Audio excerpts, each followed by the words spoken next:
ninyo ang tunay na kalagayan ko. Ganito kasi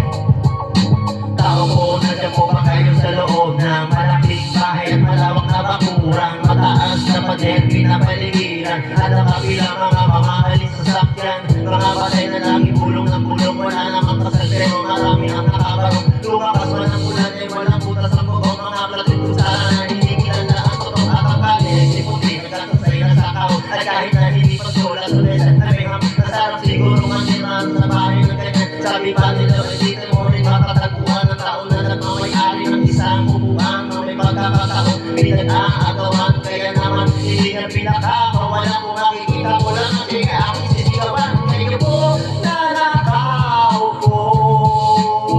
subukan nyo namang tumayo, at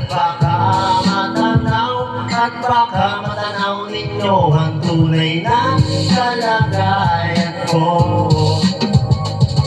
Mawalang galang na po sa taong nakaupo, alam nyo bang patakan ng bigas na pinag-ipuno ang tingling ng bahay natin na pinagtagpi-tagpi nyero sa gabi ay sobrang init na tumunaw na ng yero na di kaya piit ko pang pinagay sa inom, pinangulong tubig sa lungang na uling-uling-uling, gamit ang pagkato na inano lang sa istero na nagsisilip-silip sa akong bagay aking man, ang aking ina naman kaya man ang isang kratero na nagagamit ang aking pag ang aking amay sweldo, pero ulang at ulang pa rin, ulang at uyong asin ng 50 pesos sa madami pagkakatahin, di ko alam kung talaga maraming araw ang magkaablang ang bakot na bubulat-bulat na naman po kayo, kahit sa dami ng pera nyo walang doktor na makapapapalino na makaimamayag, huwag kang masyadong halata,